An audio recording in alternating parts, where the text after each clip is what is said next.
오늘 말씀 제목, 우리에게는 왕이 있습니다. 같이 한번 봅시다. 시작. 우리에게는 왕이 있습니다. 여러분이 선뜻 동의를 못할 수 있겠지만 저는 이렇게 생각합니다. 우리 시대의 사람들의 불행 중에 하나가 뭐냐면 왕이 없다는 것이 불행이다.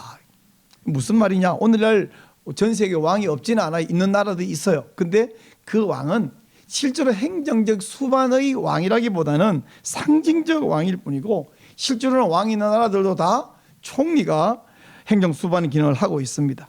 그래서 그 왕이 있는 나라도 왕정 국가가 아니라 왕이 있어도 사실은 민주주의 국가입니다. 이 세상에 있는 그 정치 체제를요, 크게 셋으로 나누면 대충 이렇게 나눌 수 있어요. 왕정, 공화정, 민주정.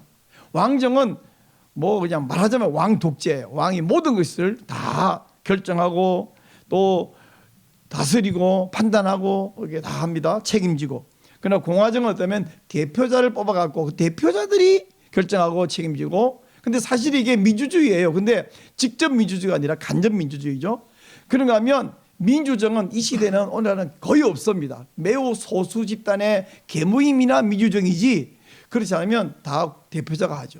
고대 사회의 그리스, 아테네 같은 그런 도시국가는 정말 모든 결정을 심히 다 모여서 이렇게 결정을 했죠. 그런데 세속 정치가 이렇게 세속 나눈다면 교회 정치 혹은 교회 시스템도 이와 똑같은 방식으로 나눠 볼 수 있는데, 감독 정치, 감독 교회가 있고 장로 정치, 장로 교회가 있고 회중 교회가 있습니다. 감독 정치는 이게 이제 세속 정치면 왕정과 같습니다. 감독 1인 독재 체제예요. 모든 것이 감독에게 다 달렸습니다. 우리나라로 말하면 감리교회가, 이분들은 감독이 한 번 되면 4년 동안 감독하시는데 정말 그분은 교황과 같습니다. 교황은 죽을 때까지 하지만 이 감리교 감독은 4년밖에 안 한다는 차이가 있죠. 그런가 하면 이제 장로교회, 우리 장로 정치, 이게는 목사를 포함합니다. 목사와 장로, 교인들이 뽑아서 세운 장로들이 모든 것을 결정하고 책임지고 이끌어 가죠. 그런가 하면 회중교회, 우리 침례교회 같은 교회가 회중이 모든 결정, 중요한 결정하는 책임지는데, 가만히 제가 보니까 장로교회 안에도 회중교회 요소가 상당히 많이 들어왔어요. 민주주의가 좋다 이렇게 해서. 그런가 하면 거꾸로 회중교회 시스템인 침례교회도 가보니까 장로교회와 같은 시스템이 많이 들어갔어요. 요즘은 침례교회도 장로도 뽑아 세우고, 옛날에는 안수집사들이 모든 걸 결정했는데 이분들이 또 장로도 세우고 이렇게 하더라고요. 자, 이 셋 중에 어떤 정치 시스템이 가장 좋을까? 아마 민주주의가 그나마 좋다고 해서 전 세계 모든 나라가 민주주의를 표방하는데, 북한은 민주국가예요, 독재국가예요? 우리가 볼 때 분명히 독재국가인데 북한의 정식 이름이 뭔지 아시죠? 조선민주주의 인민공화국. 자기들은 그 나라 이름을 공화국이라고 부르고 있어요. 자, 그렇다면 민주주의 정치 제도, 세속이든 교회든 민주주의는 지고선일까요? 민주주의는 정말 완벽하고 아름다운 정치 제도이냐? 저는 그렇게 생각하지 않습니다. 장로 교회도 대표자들이 변질되고 회중교회도 사람들이 변질되고, 물론 독재 체제는 한 사람만 변질되고 이상한 짓 하면 전체가 엉망되니까 좀 많이 위험한 부분도 있는데, 그러나 만일에 이 1인 독재 체제하는 이 왕이 혹은 감독이, 교황이 정말 선하고 정말 훌륭하고 정말 능력이 많기만 하다면 이게 제일 좋은 시스템이에요. 문제는 그 한 사람이 그럴 수 있는 가능성이 많이 없죠. 우리나라로 치면 정말 왕 중에서 성군으로 불렸던 사람, 세종대왕 같은 사람이 성군으로 분류되잖아요. 근데 세종대왕에는 결점이 있었다 없었다? 그분에게도 지적받을, 요즘으로 말하면 거의 탄핵감에 해당될 만한 그런 결점이 있었죠. 다만 나머지 조선왕에 비교해서 훌륭했다는 것이지 그분이 막 와치고선이냐? 전혀 그렇지는 않죠. 근데 이 세상의 정치 제도에나 교회는 어떤 그 1인이 완벽한 성공 같은 사람이 없잖아요. 성경에서 찬다면 다윗이 거의 그 가까운데, 다윗이 실제로 완벽했나요? 아니요. 탄핵감. 간음을 행하고 그제 남편을 죽이고, 그죠? 탄핵감이에요 그거. 다윗도 완벽하지 않았는데 세상에는 그런 게 없는데 어디 있냐? 우리 하나님 앞에서는 있습니다. 왜 제가 서두에 현대 사회의 불행 중에 하나가 왕이 없다는 것이다 라고 말했냐면, 하나님이 우리의 왕이신데, 예수님이 우리의 왕이신데, 이 예수님 왕되심을, 하나님 왕되심을 성경이 곳곳에서 반복해서 말하고 있는데, 이걸 성경을 읽어도 목사가 설교를 해도 하나님이 왕이라는 개념이 없으니까. 왜?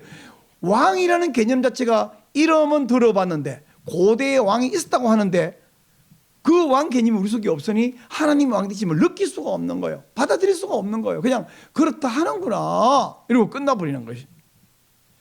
그래서 그럼에도 불구하고 오늘날 아까 말한 대로 뭐 영국의 왕, 오스트리아 왕, 뭐 또 있어봐도 이런 왕은 우리가 말하는 그 왕정의 왕이 아니거든요. 상징적인 왕이거든요. 그런 개념 말고 진짜 왕국의 왕, 왕정국가의 왕, 그런 왕 개념이 우리 속에 없음에도 불구하고 우리는 하나님이 우리 왕이시다, 이걸 느끼려고 하고 깨달으려고 그리고 받아들여야 하거든요. 그런 의미에서 오늘 제목 한 번 더, 오늘 제목 뭐라고요? 우리에게는 왕이 있습니다, 이 소식이에요. 그래서 우리 왕을 모르는데 왕을 모시자, 참 어렵잖아요. 그래서 제가 불행하다고 하는 거예요. 그럼에도 불구하고 우리 하나님의 왕, 예수님 왕을 한번 잘 생각해 보겠습니다. 이제 본문으로 들어가겠는데요, 우리 얼마 전에 바로 일주일 전에 성탄절이다, 막 연말 연시다 떠들썩하게 지나갔는데, 그리고는 바로 이어서 사람들이 이구동성으로 막 새해가 왔습니다, 희망찬 새해를 밝힙니다, 복 많이 받으세요 이렇게 하고 있는데, 새해가 되니까 뭐가 막 새로워졌다는 느낌이 드나요? 사실은 똑같죠. 여전히 문제가 많고 요란합니다. 그런데 우리는 다 서로 새해니까 새해 복을 기원하는데 참 복이 뭔가, 또 그 복을 받는 방법이 뭔가, 비결이 있는데, 세상의 사람들은 복 받으라고 말하지만 비결을 지도 모르고 나도 모르고 서로 못 가르쳐 주지만 하나님 말씀인 성경은 우리에게 참된 복이 무엇이며 그 복 받는 방법이 무엇인지를 선명히 말씀해 주고 있습니다. 오늘 우리가 읽은 이 마태복음 2장은 성탄절마다 우리가 읽기도 하고 설교도 듣기도 하고 총극을 통해서 연극도 하고 이러다 보니까 굉장히 익숙한 본문이에요. 그래서 익숙해서 생소함이 없고 한두 번 읽은 게 아니고 한두 번 들은 게 아니어서 이해도 잘 되지만 또 한편으로는 너무 익숙하다 보니까 오해도 많습니다. 그래서 오늘 이 본문에는 우리가 이미 알고 있는 것보다 좀 더 깊이 묵상할 귀한 교훈이 있거든요. 오늘 여러 이야기 중에 제가 하고 싶은 핵심은 뭐냐면, 예수님이 오셨을 때 네 가지 반응이 있었다. 몇 가지요?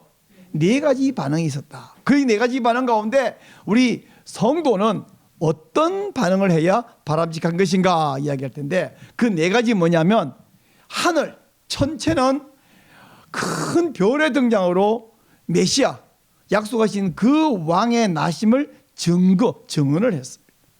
그런가 하면 헤롯이라는 왕은 깜짝 놀라면서 왕이 탄생했다고? 그런 왕은 내가 왕인데 다른 왕이 어디 있어? 없애야지, 제거하려고 했습니다.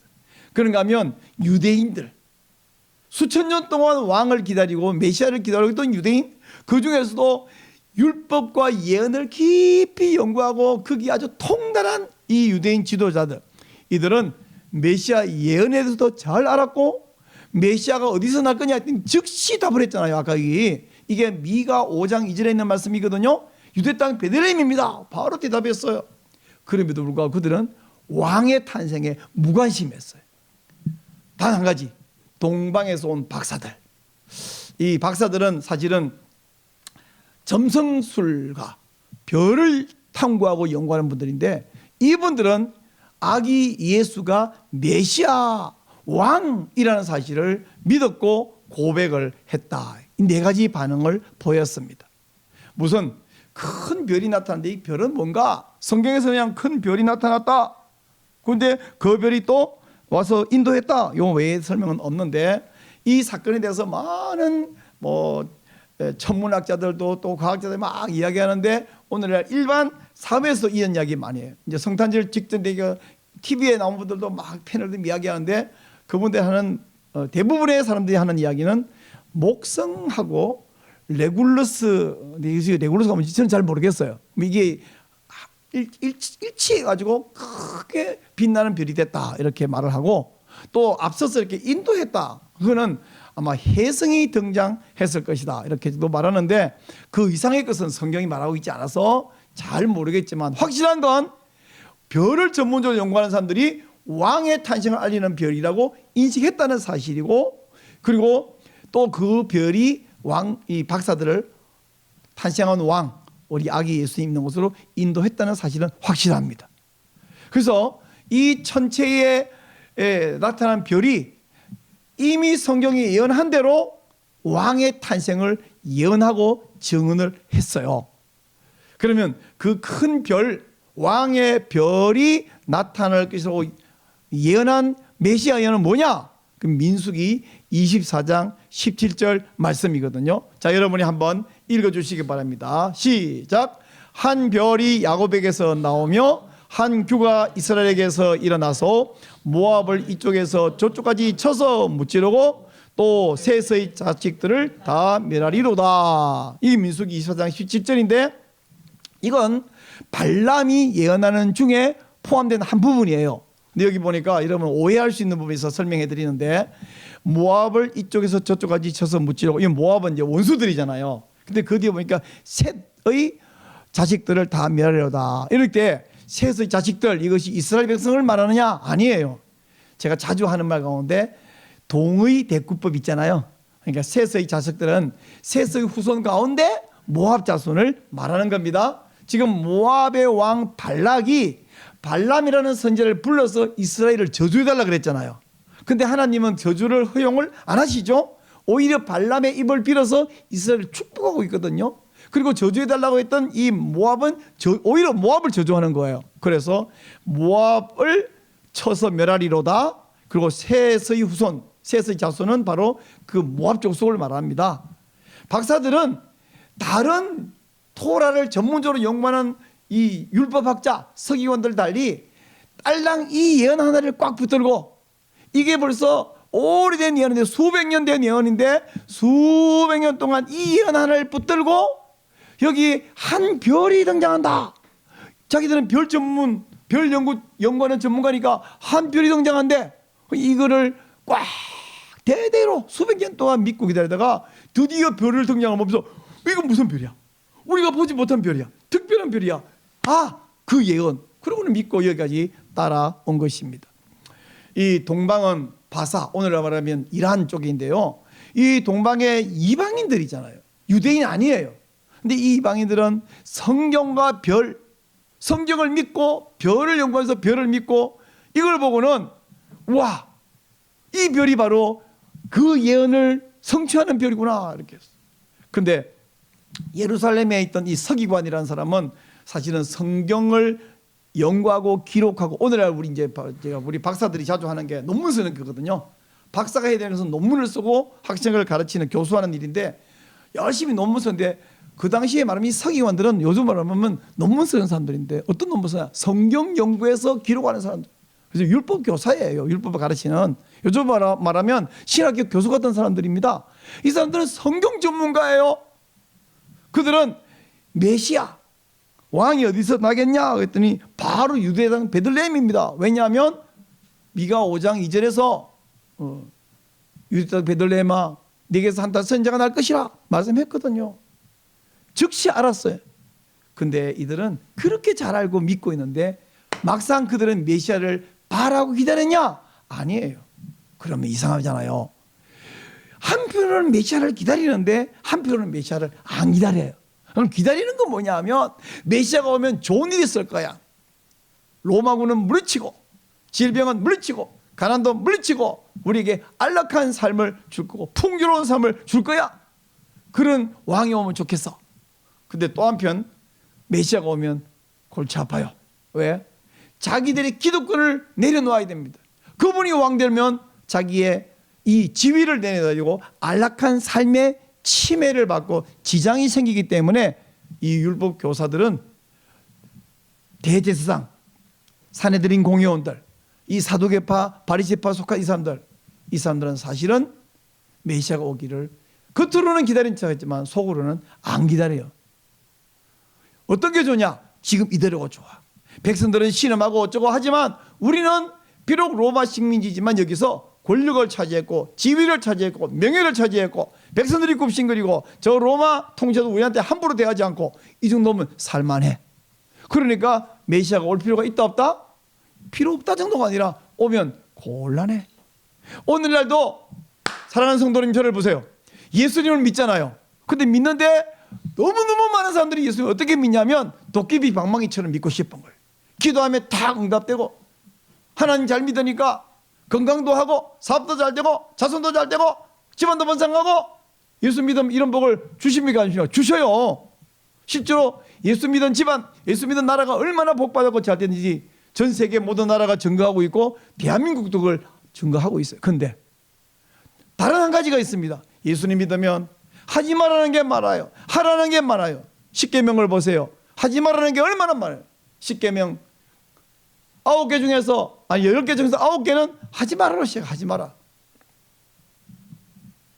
8개군요. 8개 하지 마라. 하지 마라. 하지 마라. 하지 마라. 근데 다른 신 섬기지 마라.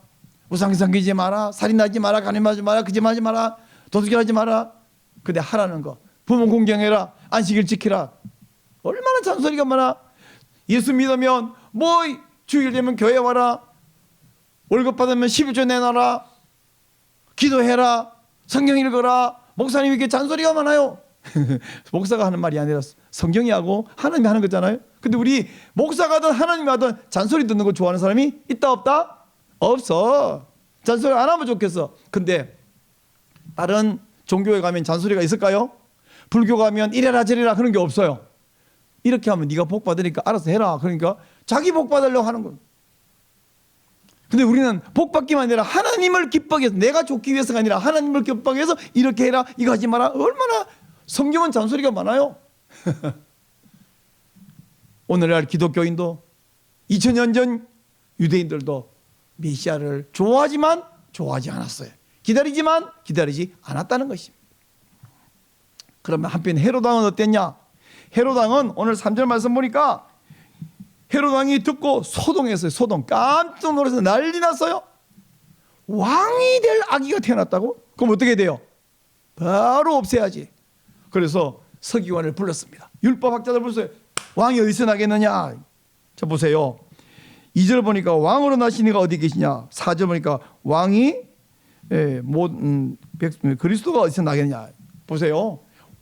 박사들은 왕이 어디서 나시냐고 물었는데 헤롯 왕은 그리스도가 어디서 나냐고 물었어요. 그 왕이 메시아인 걸 헤롯 왕이 알고 있는 거예요. 그랬더니 6절 보니까 5절 보니까 유대 베들레헴입니다라고 서기관들이 대답합니다. 그리고는 그 대답을 듣고 나서 자 7절 보세요. 헤롯이 가만히 박사들을 불러. 이 가만히가 뭐냐면 비밀스럽게 조용히 불러가고 가서 내가 알려드릴게요. 거기가 베들레헴이래.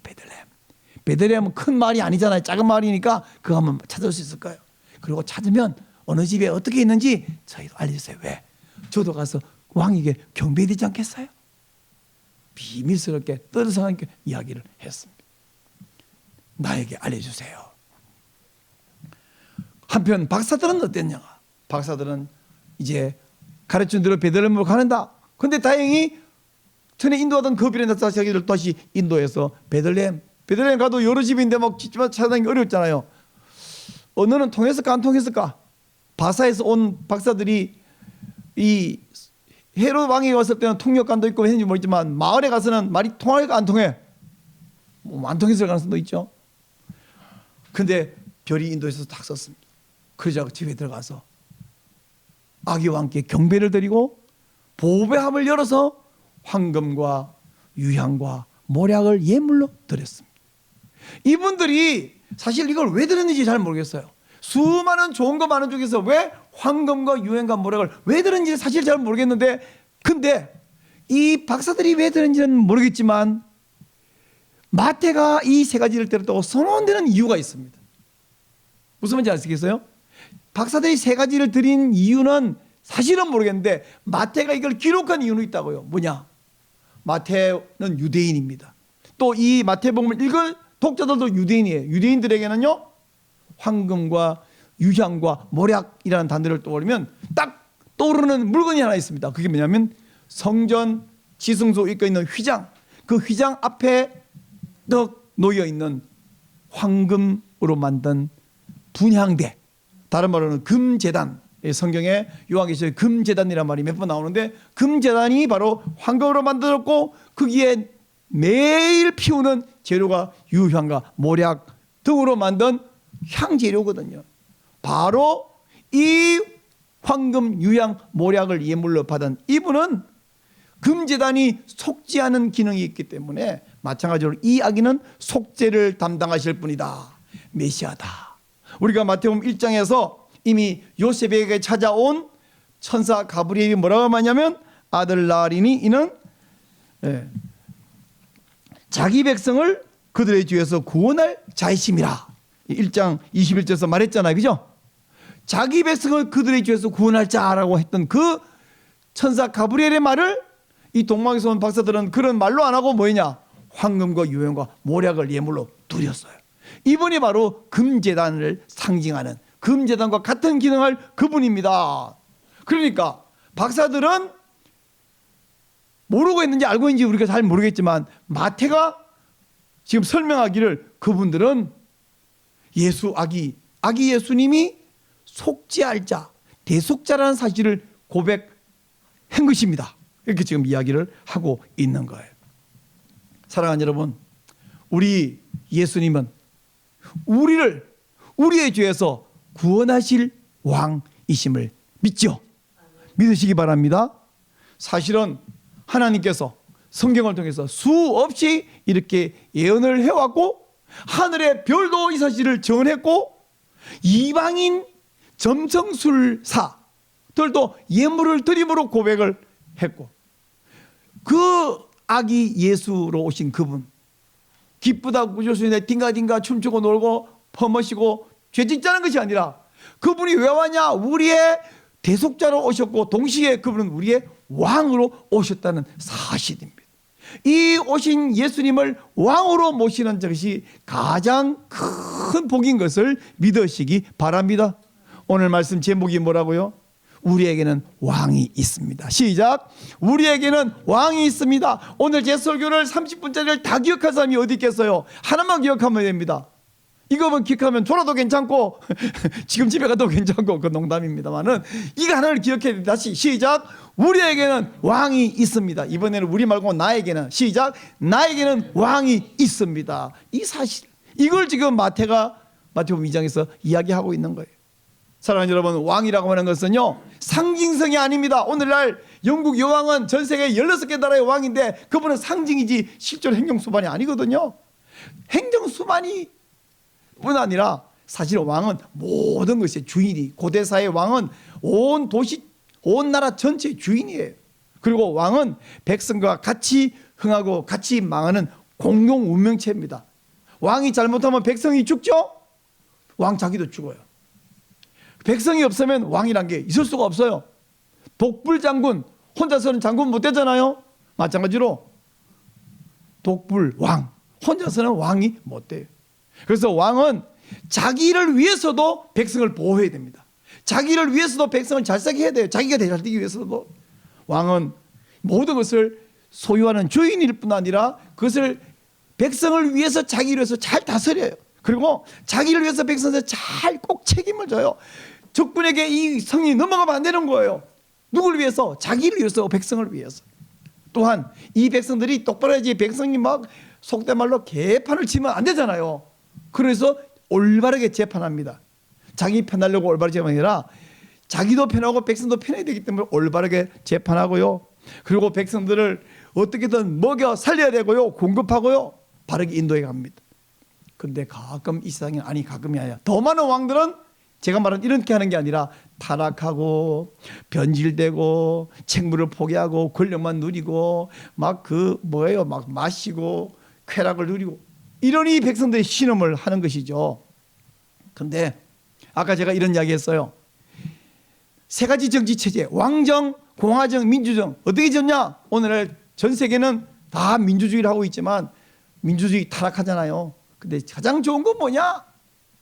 왕이 선하고 능력 있고 덕 있고 올바르간다면 왕정이 제일 좋은데, 그게 안 되는 이유는 그런 왕이 희귀하니까. 가끔 성군도 있어도 그 성군조차도 다윗도 세종대왕도 문제가 많았으니까. 근데 세상에는 그런 왕이 없어서 아쉬운데, 그런 왕이 어디에 있다? 우리 주 예수님이 바로 그 왕임을 믿으시기 바랍니다. 그리고 그 왕이 우리의 왕이라고요, 남의 왕이 아니라. 이 말을 설명하려고 예수님은 이렇게 말했어요. 선한 목자, 나는 선한 목자다. 삭구는 이리 오면 달아나지만 나는 양을 위해서 목숨을 버린다. 목숨을 버리면서 자기 백성을 구원하려고 오셨고 실제로 구원하셨어요. 우리를 위해서 목숨을 버리셨어요. 우리에게 바로 이 왕이 계심을 여러분 감사하지 않습니까? 할렐루야.